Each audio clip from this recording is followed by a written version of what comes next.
ಮಂಗಳೂರಿನ ಕಡಲ ತೀರ ಸಂಭ್ರಮ ಕಲರವ ಖುಷಿಯಿಂದ ಕುಳಿತು ಮುಸ್ಸಂಜೆ ವೇಳೆ ಸಮುದ್ರ ತೀರದಲ್ಲಿ ಸೇರಿದ ಪ್ರವಾಸಿಗರು ಆಕಾಶ ನೋಡಿ ವಾವ್ ಅಂತಿದ್ರು. ಕೇಕೆ ಚಪ್ಪಾಳೆಯೊಂದು ಎಂಜಾಯ್ ಮಾಡ್ತಾ ಇದ್ರು. ಅರೆ ಸಮುದ್ರ ತೀರದಲ್ಲಿ ಅಂಥದ್ದೇನಿತ್ತು ಅಂತೀರಾ? ಈ ಸ್ಟೋರಿ ನೋಡಿ.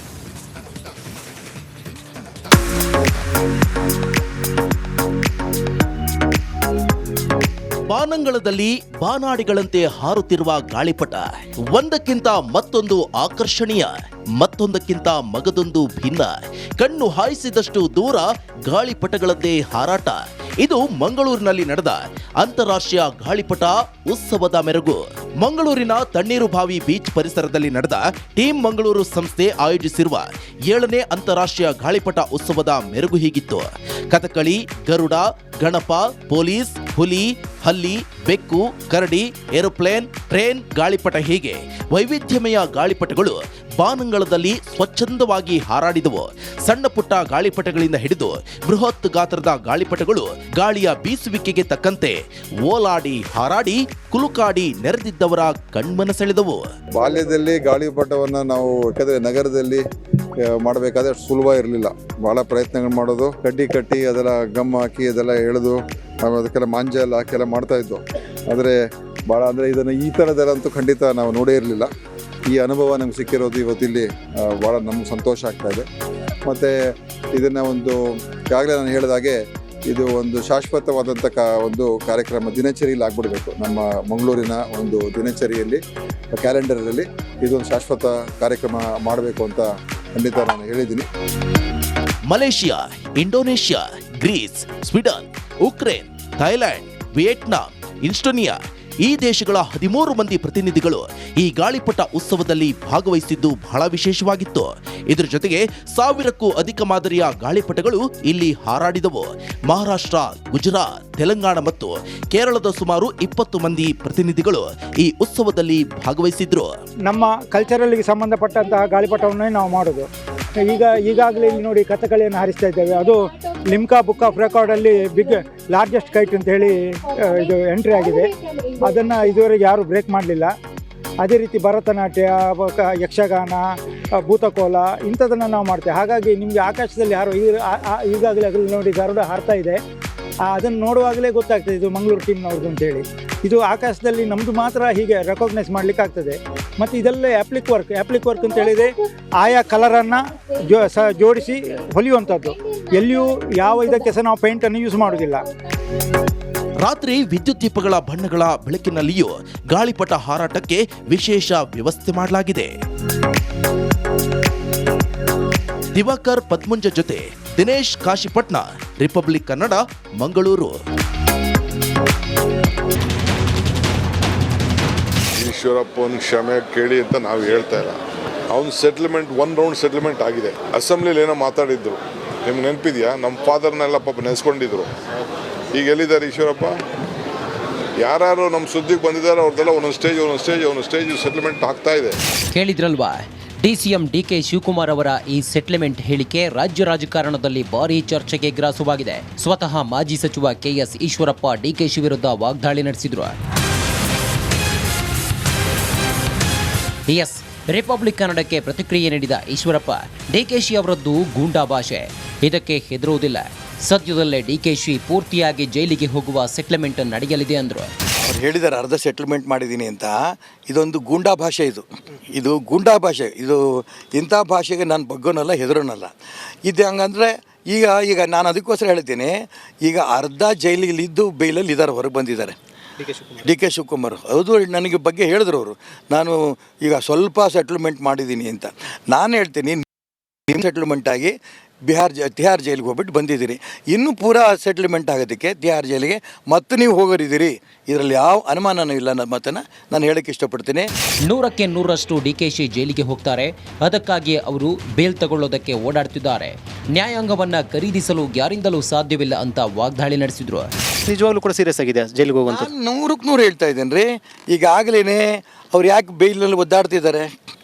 ಈಗಾಗಲೇ ಅವರು ಮೇಲೆ ಮೇಲೆ ಮೇಲೆ ಮೇಲೆ ಮೇಲೆ ಬೇಲ್ ತೊಗೊಳಕ್ಕೆ ಒದ್ದಾಡ್ತಿದ್ದಾರೆ. ಅವ್ರಿಗೂ ಕೂಡ ಈಗಾಗಲೇ ಕೋರ್ಟು, ಈ ದೇಶದಲ್ಲಿ ನ್ಯಾಯ ಇದೆಯಲ್ಲ ರೀ, ನ್ಯಾಯಾಂಗವನ್ನು ಖರೀದಿ ಮಾಡೋಕ್ಕೆ ಯಾರ ಕೈಲೂ ಸಾಧ್ಯ ಇಲ್ಲ. ನಾನು ಇವತ್ತಿನ ತನಕನೂ ಕೂಡ ಈ ನ್ಯಾಯಾಂಗದ ಮೇಲೆ ನಂಬಿಕೆನ ಇಟ್ಕೊಂಡೆ, ಪ್ರಜಾಪ್ರಭುತ್ವ ನಂಬಿಕೆ ಇಟ್ಕೊಂಡೆ ರಾಷ್ಟ್ರೀಯ ವಿಚಾರವನ್ನು, ಹಿಂದುತ್ವದ ವಿಚಾರವನ್ನು ಹೆಚ್ಚಿಗೆ ತಗೊಂಡು ಹೋರಾಟ ನಾವು ಮಾಡ್ತಿರೋದು. ಒಟ್ನಲ್ಲಿ ರಾಜ್ಯದಲ್ಲಿ ಸೆಟ್ಲ್ಮೆಂಟ್ ಟಾಕ್ ಫೈಟ್ ಜೋರಾಗಿದೆ. ಈಶ್ವರಪ್ಪ ಜೈಲು ಹೇಳಿಕೆಗೆ ಡಿಕೆಶಿ ಪ್ರತಿಕ್ರಿಯೆ ಏನು ಅನ್ನೋದು ಸದ್ಯದ ಪ್ರಶ್ನೆ.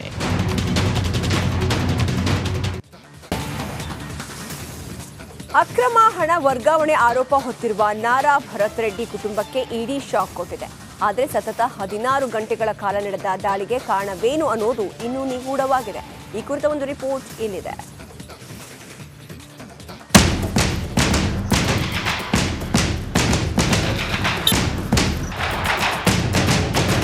ಕಾಂಗ್ರೆಸ್ ಶಾಸಕ ನಾರಾ ಭರತ್ ರೆಡ್ಡಿ ಮತ್ತು ಅವರ ಸಂಬಂಧಿಕರ ವಿರುದ್ಧ ಅಕ್ರಮ ಹಣ ವರ್ಗಾವಣೆ ಆರೋಪ ಕೇಳಿ ಬಂದಿದೆ. ಇದರ ತನಿಖೆ ಭಾಗವಾಗಿ ಜಾರಿ ನಿರ್ದೇಶನಾಲಯದ ಅಧಿಕಾರಿಗಳು ರಾಜ್ಯದ 14ಕ್ಕೂ ಹೆಚ್ಚು ಸ್ಥಳಗಳಲ್ಲಿ ದಾಳಿ ನಡೆಸಿದ್ದಾರೆ. ಶಾಸಕ ಭರತ್ ರೆಡ್ಡಿ ಅವರ ಬಳ್ಳಾರಿ ನಿವೇಶನ ಮತ್ತು ಕರ್ನಾಟಕ ಹಾಗೂ ತೆಲಂಗಾಣದ ಕೆಲವು ಸ್ಥಳಗಳಲ್ಲಿ ಶೋಧ ನಡೆಸಲಾಗುತ್ತಿದೆ. ಕೇಂದ್ರೀಯ ತನಿಖಾ ಸಂಸ್ಥೆಯ ಅಧಿಕಾರಿಗಳು ಬಳ್ಳಾರಿ ಮತ್ತು ಬೆಂಗಳೂರಿನಲ್ಲಿ ಭರತ್ ರೆಡ್ಡಿ ಅವರಿಗೆ ಸಂಬಂಧಪಟ್ಟ ಸ್ಥಳಗಳನ್ನು ಶೋಧಿಸಿದ್ದಾರೆ.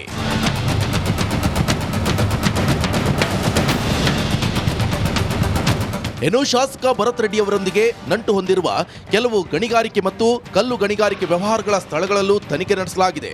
ಜಾರಿ ನಿರ್ದೇಶನಾಲಯದ ಅಧಿಕಾರಿಗಳು ಶನಿವಾರ ಬೆಳಿಗ್ಗೆ 6:30ಕ್ಕೆ ಏಕಕಾಲಕ್ಕೆ ಶಾಸಕ ನಾರಾ ಭರತ್ ರೆಡ್ಡಿ ಮನೆ, ಅವರ ತಂದೆ ಕಚೇರಿ, ಅವರ ಚಿಕ್ಕಪ್ಪ ಪ್ರತಾಪ್ ರೆಡ್ಡಿ ಮನೆ ಮತ್ತು ಕಚೇರಿಗಳ ಮೇಲೆ ದಾಳಿ ಮಾಡಿ ಪರಿಶೀಲನೆ ನಡೆಸಿದ್ದಾರೆ. ರಾತ್ರಿ 10 ಗಂಟೆಯವರೆಗೂ ಇಡಿ ಅಧಿಕಾರಿಗಳು ಜಾಲಾಡಿದ್ದಾರೆ. ಮನೆ, ಕಚೇರಿ ಹೀಗೆ ಹಲವಾರು ಕಡೆಗಳಲ್ಲಿ ಇಡಿ ಜಾಲಾಡಿದೆ.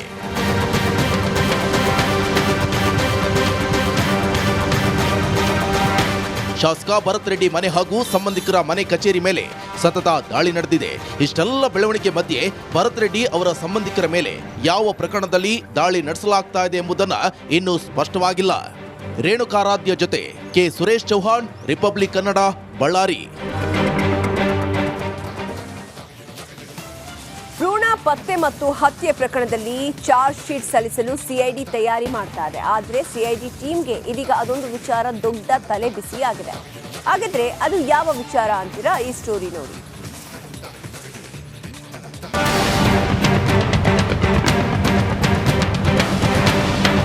ಹೆಣ್ಣು ಭ್ರೂಣ ಪತ್ತೆ ಮತ್ತು ಹತ್ಯೆ. ಮಂಡ್ಯ, ಮೈಸೂರು ಭಾಗದಲ್ಲಿ ನಡೆದಿದ್ದ ಈ ಅನಿಷ್ಟ ಕಾರ್ಯ ದೇಶದ ಮುಂದೆ ಇಡೀ ಕರ್ನಾಟಕವೇ ತಲೆ ತಗ್ಗಿಸುವಂತೆ ಮಾಡಿತ್ತು. ರಿಪಬ್ಲಿಕ್ ಕನ್ನಡ ಹೆಣ್ಣು ಭ್ರೂಣ ಹತ್ಯೆಕೋರರನ್ನ ಬೆಂಬಿಡದಂತೆ ಕಾಡಿದ್ದು ನಮ್ಮ ಗ್ರೌಂಡ್ ರಿಪೋರ್ಟ್ಗಳಿಂದ ಎಚ್ಚೆತ್ತ ಸರ್ಕಾರ ಸಿಐಡಿ ತನಿಖೆಗೆ ಆಗ್ರಹಿಸಿದ್ದು ಮೈಸೂರು, ಬೆಂಗಳೂರು, ಮಂಡ್ಯದ ಪ್ರತಿಷ್ಠಿತ ಆಸ್ಪತ್ರೆ, ಲ್ಯಾಬ್, ಆಲೆ ಮನೆಗಳಿಗೂ ಬೀಗ ಬಿದ್ದಿತ್ತು.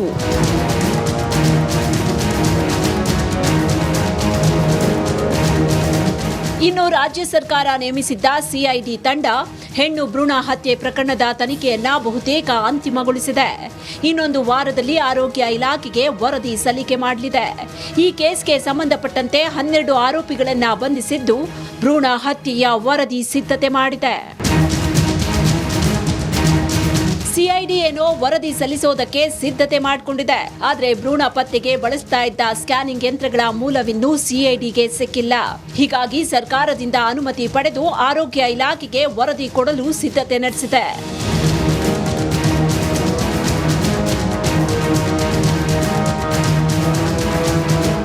ಸ್ಕ್ಯಾನಿಂಗ್ ಯಂತ್ರಗಳ ಮಾರಾಟ ಹಾಗೂ ಬಳಕೆ ಅಕ್ರಮವಾಗಿದೆ. ಭ್ರೂಣ ಪತ್ತೆಗೆ ಬಳಸ್ತಾ ಇದ್ದ ಯಂತ್ರಗಳು ತಂದಿದ್ದು ಎಲ್ಲಿಂದ ಅನ್ನೋದು ನಿಗೂಢವಾಗಿದೆ. ಚೆನ್ನೈ ಮೂಲದ ವೈದ್ಯ ತುಳಸಿರಾಮ್, ಮೈಸೂರಿನ ಖಾಸಗಿ ಆಸ್ಪತ್ರೆಯೊಂದರ ವೈದ್ಯ ಡಾಕ್ಟರ್ ಚಂದನ್ ಬಳ್ಳಾಲ್, ಆತನ ಪತ್ನಿ ಮೀನಾ, ಮೈಸೂರಿನ ಖಾಸಗಿ ಆಸ್ಪತ್ರೆಯ ಸಿಬ್ಬಂದಿ ರಿಜ್ಮಾ, ಲ್ಯಾಬ್ ಟೆಕ್ನಿಷಿಯನ್ ನಿಸ್ಸಾರ್ ಎಂಬಾತನ ಬಂಧನ ಆಗಿದೆ.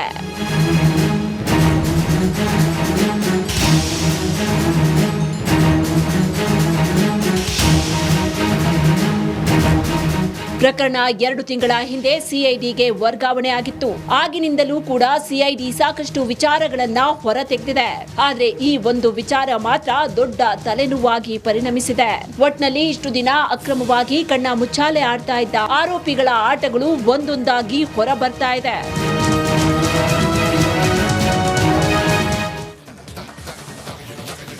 ಶಾಲೆಗೆ ಹೋಗೋ ಮಕ್ಕಳ ಮುಖದಲ್ಲಿ ಸಂತೋಷ ತುಂಬಿರುತ್ತೆ. ಪಾಠ ಕೇಳೋ ಉತ್ಸಾಹ, ಲವಲವಿಕೆ ಎದ್ದು ಕಾಣ್ತಾ ಇರುತ್ತೆ. ಆದರೆ ಯಾದಗಿರಿ ಜಿಲ್ಲೆಯ ಆ ಒಂದು ಗ್ರಾಮದ ಶಾಲೆಯ ಮಕ್ಕಳು ಶಾಲೆ ಅಂದ್ರೆ ಭಯ ಪಡ್ತಾ ಇದ್ದಾರೆ.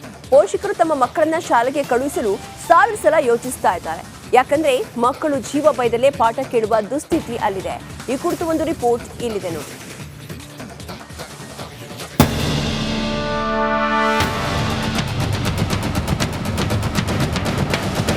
ಇದೇನು ಸರ್ಕಾರಿ ಶಾಲೆಯೋ ಅಥವಾ ಹಾಳು ಕೊಂಪೆಯೋ? ಇಂತಹದೊಂದು ಅನುಮಾನವನ್ನ ಹುಟ್ಟಿಸುವಂತಿದೆ ಈ ದೃಶ್ಯಗಳು. ಹೌದು, ಇವೆಲ್ಲ ಯಾದಗಿರಿ ಜಿಲ್ಲೆಯ ಶಹಾಪುರ ತಾಲೂಕಿನ ಚಟ್ನಹಳ್ಳಿ ಗ್ರಾಮದಲ್ಲಿರೋ ಸರ್ಕಾರಿ ಶಾಲೆಯಲ್ಲಿ ಕಂಡು ಬಂದಿರೋ ದೃಶ್ಯಗಳು. ಹೀಗೆ ಶಿಥಿಲಗೊಂಡಿರೋ ಶಾಲೆಯಲ್ಲಿ ಮಕ್ಕಳು ನಿತ್ಯ ಪಾಠ ಕೇಳುತ್ತಿದ್ದಾರೆ. ಬಿರುಕು ಬಿಟ್ಟ ಶಾಲಾ ಕೊಠಡಿಯಲ್ಲಿ ಮಕ್ಕಳು ಪಾಠ ಕೇಳೋದು, ಶಿಕ್ಷಕರು ಪಾಠ ಮಾಡೋದು ಅನಿವಾರ್ಯವಾಗಿದೆ. ಈಗಾಗಲೇ ಅದೆಷ್ಟೋ ಬಾರಿ ಈ ಶಾಲೆ ಕೊಠಡಿಗಳ ಮೇಲ್ಛಾವಣಿ ಉದುರಿ ಬಿದ್ದಿದ್ರಿಂದ ಮಕ್ಕಳು ಶಿಕ್ಷಕರು ಪ್ರಾಣಾಪಾಯದಿಂದ ಪಾರಾಗಿದ್ದಾರೆ. ಹೀಗಾಗಿ ಶಿಕ್ಷಕರು ಜೀವ ಭಯದಿಂದ ಕೆಲ ತರಗತಿಗಳನ್ನ ಮರದ ಕೆಳಗೆ ಮಾಡ್ತಿದ್ದಾರೆ. ನಮ್ಮ ಶಾಲೆಯಲ್ಲಿ 437 ಮಕ್ಕಳಿದ್ದಾರೆ. 13 ರೂಮ್ನಲ್ಲಿ 12 ರೂಮ್ಗಳು ಡ್ಯಾಮೇಜ್ ಆಗಿದ್ದಾವೆ, ಛತ್ತೆಲ್ಲ ಉದುರಿ ಬೀಳ್ತಾ ಇದ್ದಾವೆ. ಮೊದಲನೇದಾಗಿ ಹೇಳ್ಬೇಕಂದ್ರೆ ನಮ್ಮ ಶಾಲೆಯಲ್ಲಿ ಶೌಚಾಲಯ ಇಲ್ಲ. ಪೀಡಿಸಾದಂಥ ಮಕ್ಕಳಿರ್ತಾರೆ, ಅವರೆಲ್ಲ ಹೊರಗಡೆ ಭಾಳ ತೊಂದರೆ ಆಗ್ತದೆ. ನೀರಿಂದು ಸಮಸ್ಯೆ ಇದೆ. ಮತ್ತು ಬೇರೆ ಕಡೆ ಎಲ್ಲ ಚಾವಣಿಗಳು ಕುಸಿದು ಮಕ್ಕಳು ಹಿಂಗಾಯ್ತು ಹಂಗಾಯ್ತು ಬರ್ತದೆ. ಮುನ್ನಾಲೋಚನವಾಗಿ ನಮ್ಮ ಶಾಲೆಯಲ್ಲಿ ಮುಂಜಾಗ್ರತಾ ಕ್ರಮಗಳನ್ನು ಕೈಗೊಳ್ಳಬೇಕು ಮತ್ತು ಆದಷ್ಟು ಬೇಗ ನಮ್ಮ ಮಕ್ಕಳ ಜೀವನ ಉಳಿಸ್ತಕ್ಕಂಥ ಕೆಲಸವನ್ನು ನೀವು ಮಾಡಬೇಕು. ಚಟ್ನಹಳ್ಳಿ ಪ್ರಾಥಮಿಕ ಶಾಲೆಯಲ್ಲಿ 1ರಿಂದ 7ನೇ ತರಗತಿಯವರೆಗೆ ಒಟ್ಟು 430 ವಿದ್ಯಾರ್ಥಿಗಳು ವಿದ್ಯಾಭ್ಯಾಸ ಮಾಡ್ತಿದ್ದಾರೆ. ಇಷ್ಟು ಮಕ್ಕಳಿಗೆ ಇರೋದು ಜಸ್ಟ್ 13 ಕೊಠಡಿಗಳು. ಈ ಪೈಕಿ 9 ಕೊಠಡಿಗಳ ಬಳಕೆ ಬರುವಂತಿದ್ರೆ ಇನ್ನುಳಿದ ಕೊಠಡಿಗಳು ಸಂಪೂರ್ಣ ಶಿಥಿಲಗೊಂಡಿದೆ.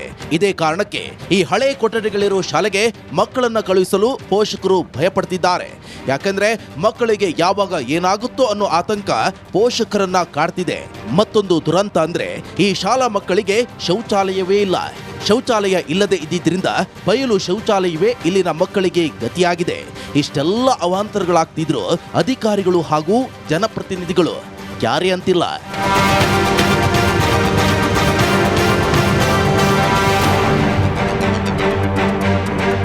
ಶೈಕ್ಷಣಿಕವಾಗಿ ತೀರಾ ಹಿಂದುಳಿದ ಯಾದಗಿರಿ ಜಿಲ್ಲೆಯಲ್ಲಿ 75% ಶಾಲೆಗಳ ಕೊಠಡಿಗಳು ಹಾಳಾಗಿವೆ. ಇಷ್ಟಿದ್ರೂ ಅಧಿಕಾರಿಗಳು ಹಾಗೂ ಜನಪ್ರತಿನಿಧಿಗಳು ಮಾತ್ರ ಎಚ್ಚೆತ್ತುಕೊಳ್ತಿಲ್ಲ.